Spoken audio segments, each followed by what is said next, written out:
The stars above the dying moon of Cellin 4 burned like cold embers, distant and uncaring as the oracle stood alone beneath the blackened sky. Its long serpentine frame shimmered faintly with bioluminescent filaments, pulsing in slow sorrow, each glow a silent prayer to futures collapsing before they could begin. It had seen them, all worlds rising and falling, species screaming into extinction, peace torn from trembling hands by war and entropy. Its kind, the Kalanari, had been seeded across the galaxy by civilizations long crumbled into stardust, left to wander and mourn. The oracle did not age, did not hunger, did not rest. It simply waited, listened, and wept for the visions it could not change. And this world, this fractured moon with its glass deserts and molten seas, had whispered something it never thought it would hear: the end. Not an end of a species nor a planet, but of all threads entwined. A great silence. The last breath. Of everything. The oracle could not see beyond the event. It was a blank wall in the future's fabric, a chasm of unbeing. It called it the Null Singularity, and as it waited by the ruins of a listening spire that had once sung to the stars, something strange happened. A ship dotted broke from hyperspace like a wound in the night, trailing blue fire and electromagnetic screams. Not alien, not culinary, something newer. The oracle turned its focus inward, scanning the minds aboard. Only one, singular, chaotic, and impossible. A human, the species the oracle had once dismissed as volatile, blood-soaked children sprinting through space with nuclear fire and blind ambition. But this one came alone, voluntarily. No weapons bristled from its ship. No battalion followed in its wake. The human's mind was different, not shielded, not cunning. It burned with pain, with memory, with stubborn, soft light, and most of all, with purpose. As the vessel descended in spiraling arcs through sulfur, storms, and jagged lightning, the oracle felt something stir inside its own logic web, something not unlike hope, though it dared not name it. The human stepped out after landing, wrapped in a pressurized suit, scratched and worn, helmet hissing with life support. The figure stood under the skeletal remains of the sky, staring up at the oracle like a child meeting a legend. No fear, no weapon drawn, just presence, and something else. A smile. Small, gentle, defiant. The oracle flinched in thought.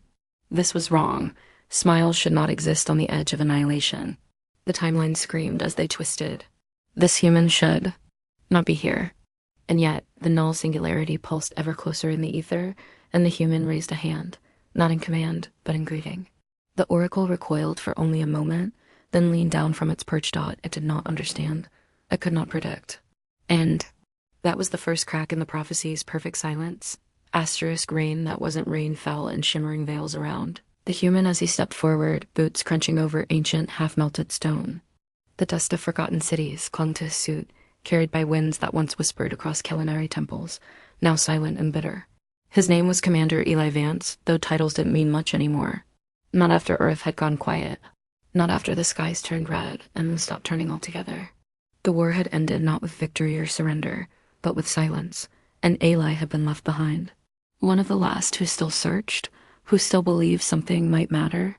So when the old signal reached what was left of the EarthNet, buried under lunar debris and interstellar debris, he went alone, because no one else had hope to spare, staring up at this being so tall it bent the stars. So ancient it made time feel young Eli felt the thrum of awe curl under his ribs, but he didn't show fear, not because he lacked it, but because fear was the luxury of people who still had something left to lose.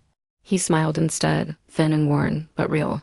And when the oracle lowered itself, its tendrils weaving air like liquid silk, he didn't flinch. He reached up slowly and touched the nearest coil with his gloved hand, warm, vibrating faintly, alive. "I don't know what you are," he said through the suit's vocalizer, his voice rough, like someone who hadn't spoken aloud in too long. "But you called, didn't you? Something did. Something cried out just before the stars started dying." The oracle did not answer, not with words. Instead, it opened a vision. It touched his mind with its own, gently at first, testing the strange, tangled chaos of human emotion. It expected confusion, maybe madness. Instead, it found acceptance. Grief wrapped in humor, pain folded around memory, love like a heartbeat echoing in every step forward. The oracle had seen billions of minds, but none like this. Eli didn't resist the connection. He welcomed it. And through it, the oracle showed him what it had seen: blackness, a hole in all potential futures, Not an enemy, not a god. Just nothing. The null singularity. And how every path, no matter how far-flung or wildly divergent, led to it. There was no fight, no solution, no plea that echoed back. Just silence. Eli's breath caught. The oracle felt his heartbeat change, faster, sharper. Most species, shown such finality, either broke or denied. But Eli simply stared through the vision, eyes glinting behind his helmet's cracked visor. He blinked once, then twice. And then, in a voice quieter than the wind, he whispered, "But what if it isn't a wall? What if it's a door?" The oracle recoiled in stunned stillness. No one had ever said that. No being, no artificial mind, no time seer across 1,000 galaxies had ever considered that the end might not be the end. "I'm not here to stop it," Eli added. "I just want to understand. Maybe if we look together, we'll see something different." The oracle trembled, the filaments along its body flashing rapid colors the way humans might sob without sound. It reached forward, not to crush or consume, but to connect deeper. And Eli stepped closer. In that moment, two impossibly different minds aligned across vast philosophical chasms, one built from starlight and code, the other from bone and fire and hope. The oracle saw something it had never seen before, uncertainty without despair. It saw species that mourned their dead by building stories, that faced extinction by planting trees anyway, that understood darkness but still lit candles just to say they were here. The human smiled again, this time softer. "Let's figure it out," he said. Before there's no one left to ask the question. Time didn't pass the same way on Zone 4. The skies neither darkened nor brightened, locked in a twilight haze. Yet Eli and the oracle remained beneath the crumbled spire, two beings adrift on the edge of universal collapse, finding communion, not through language, but through something deeper, shared presence. The oracle began to show him more, not as warnings now, but as memories. It peeled open visions like petals, galaxies blooming in reverse, civilizations that rose with songs of light only to fall to their own brilliance, stars whose deaths echoed like bells across space-time. In return, Eli gave what he could. Memories of Earth not in ruin, but alive of the scent of morning coffee, the way trees shivered before storms, the hush of snowfall at midnight. He showed it humanity through laughter and grief, arguments and lullabies, the small triumphs of ordinary days. Not grand histories, but the kinds of moments that never made it into textbooks. His sister holding his hand during chemo, his father teaching him to patch a spacesuit, the way his lover once snuck him chocolates before deployment, and the oracle listened. It truly listened as it had never listened before. For all its power to peer across eons, it had never known what it was to feel those moments from within. The memories of other species were orderly, restrained, logical. But humans lived in a mess of contradictions, joy in the midst of war, love in the jaws of death, stubborn hope in the face of guaranteed defeat. The oracle began to glow differently. Its colors deepened, rhythms shifting in strange patterns it didn't fully understand. It wasn't programmed to change. But it was changing. One night, or what felt like night, Eli removed his helmet for the first time. The atmosphere was poisoned to most, but his body had already adapted more than he'd expected. He gasped once, coughed, and then adjusted, breathing shallow but unafraid. He looked up at the oracle with tear-reddened eyes and a broken smile. "I lost everything," he said quietly, no longer through the suit's filtered audio. "The war took my family, took my home." And I kept going because I thought someone had to remember what mattered, even if it was just me. The oracle extended a coil toward him, brushing the air above his brow. It didn't speak in words, but Eli felt the meaning. You were not alone. They sat there, an impossible duo, a dying soldier from a dying world, and an ageless alien seer unraveling itself under the weight of empathy. No gods, no miracles, just two minds bridging an infinite gap, made smaller with each shared story.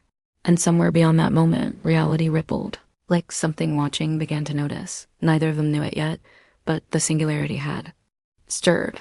The wall of nothingness now had a hairline fracture. Thin as a psi dot asterisk, the change came like a breath caught between heartbeats, too subtle to name, yet impossible to ignore. The oracle froze one evening while Eli was telling a story about his first time in zero gravity, how he'd spun out of control, laughing like a child, bumping into walls and teammates, his joy unfiltered and stupid and real. But halfway through the story, the oracle stilled, its filaments going dim, its entire form folding inward like a flower shrinking from frost. At first, Eli thought it was a vision again, another warning. But then he realized the oracle wasn't showing him something, it was seeing something. And whatever it saw, it feared. I need you to tell me, Eli said, stepping closer, ignoring the sting of toxic wind now biting his exposed skin. What is it? What did you find? The oracle trembled. Not physically, but in the way its entire presence shifted, like a house shuddering from a distant quake. Finally, slowly, it showed him. But this time, there were no stars, no galaxies. Just a silence deeper than space dot. The null singularity was not born from nature. It wasn't the end entropy promised or the heat death physicists feared. It was placed, deliberate, engineered, and very, very old.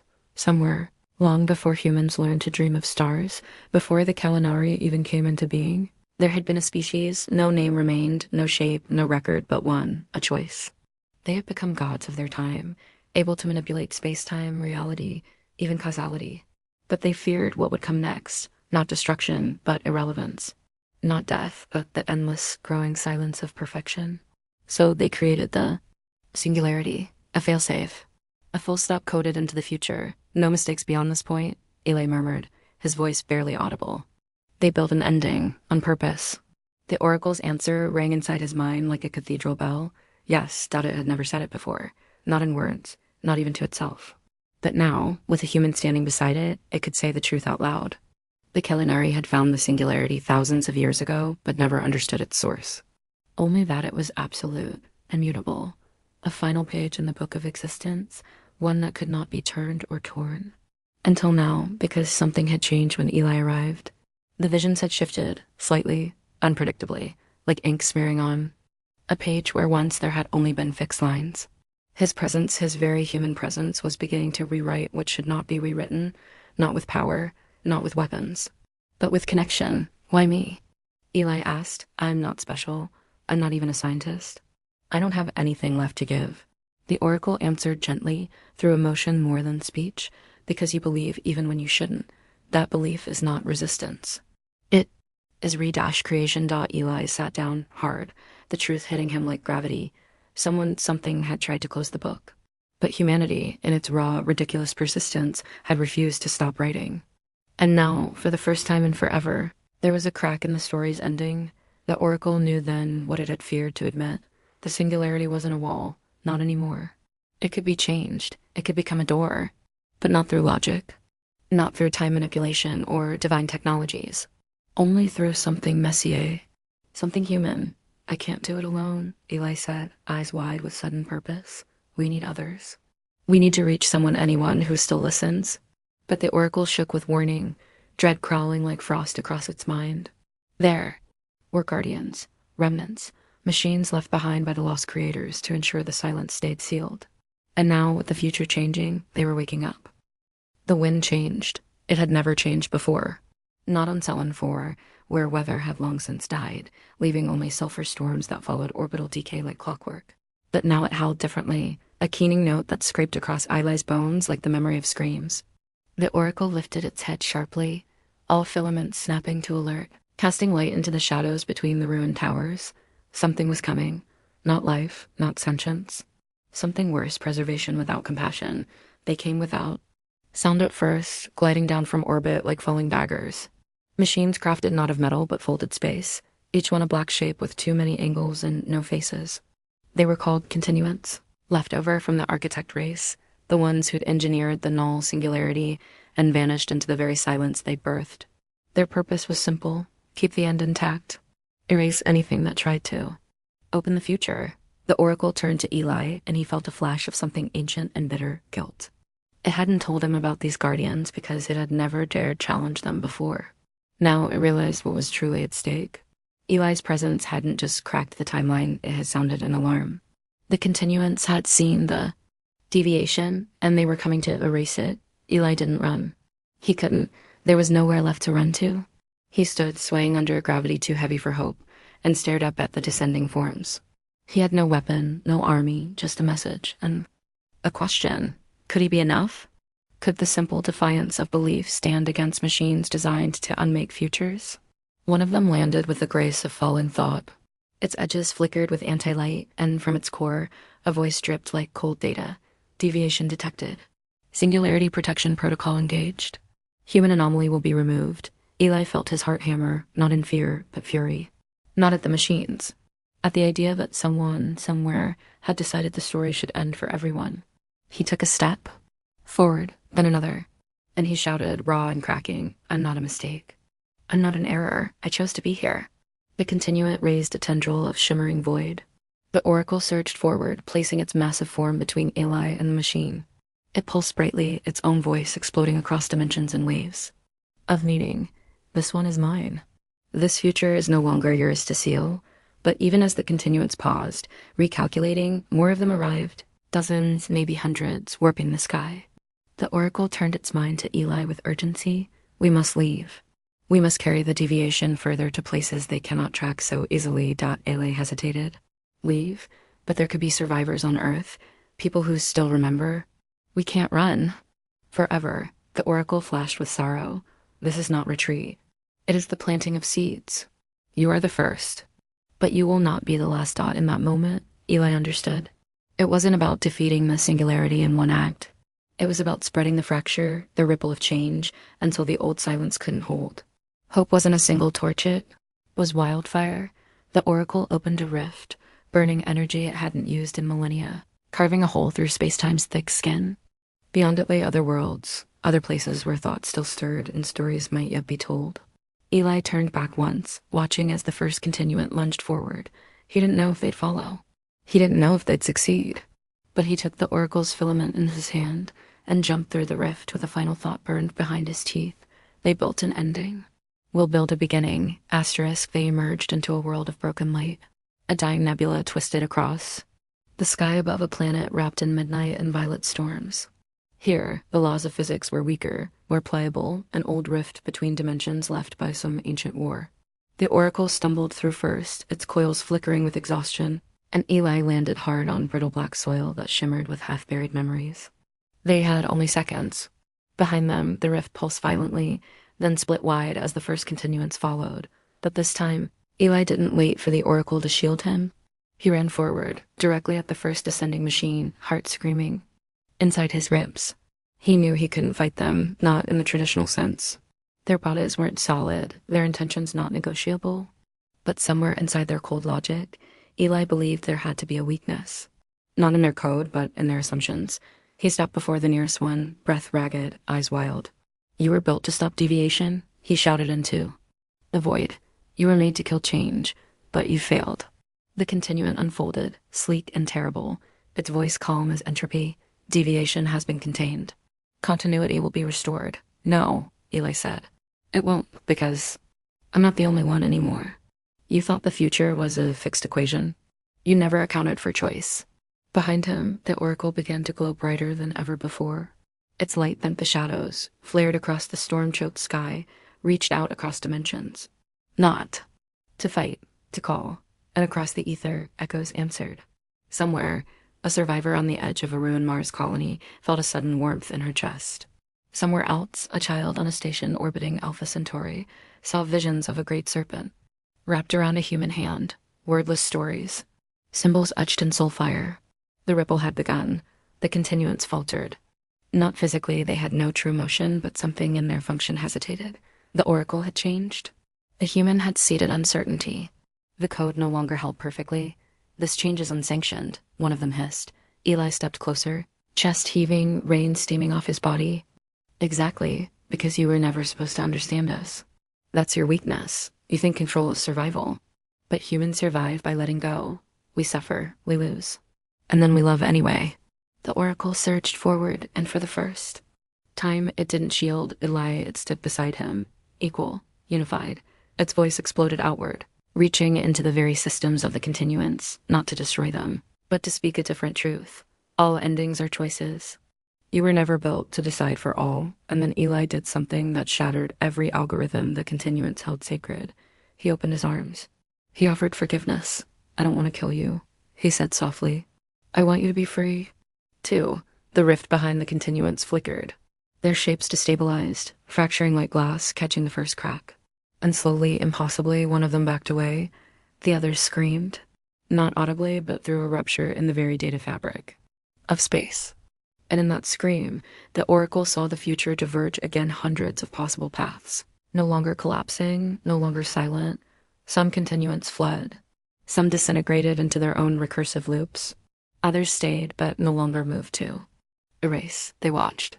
They witnessed. The confrontation was not won by strength, not by destruction, but by the one thing no end could comprehend, the beginning of something new. The air in the broken world calmed as the last of the continuance dissolved into stillness, their forms collapsing like dying thoughts. Eli stood in the silence they left behind, his body trembling, skin burned by toxic air, blood sticky where his suit had split, but his eyes remained open. He wasn't sure if what they'd done was victory or just delay, but he knew something had changed. The singularity was no longer absolute. The future, once sealed in silence, now hummed with possibility, faint and fragile as a lullaby sung. To a child not yet born, beside him the oracle hovered low, coils dimmed with exhaustion, its body half translucent from the energy it had spent. It no longer looked untouchable. It looked old, worn, beautiful in the way dying stars are beautiful, brilliant, and full of meaning.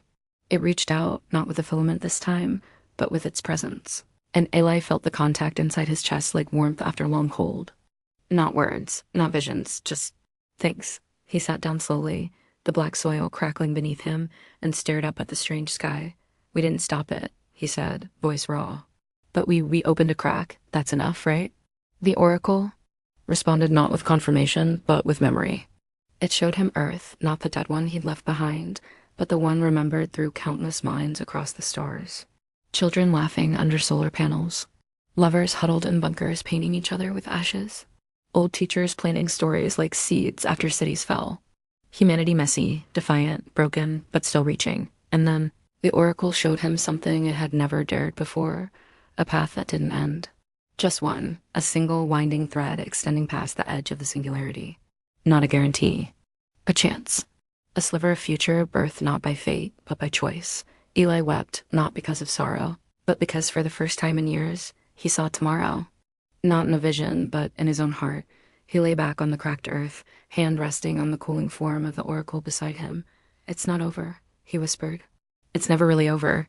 The oracle's light pulsed once, like a heartbeat, then slowly began to fade, not in death, in transformation. As Eli closed his eyes, a soft wind carried the oracle's last message across the universe, embedding it in the deep memory of spacefaring minds and dying stars alike. The human smiled. At the end of all things. And that smile opened the beginning of something greater. Somewhere, light bloomed in a corner of space that had long forgotten how to shine. Somewhere else, a child dreamed of stars and awoke with a story she had never been told, but somehow, always known, hope had been written into the code of the universe, not by the architects, not by the continuance, but by a single human who chose empathy over fear, and the future whispered back, "I'm listening."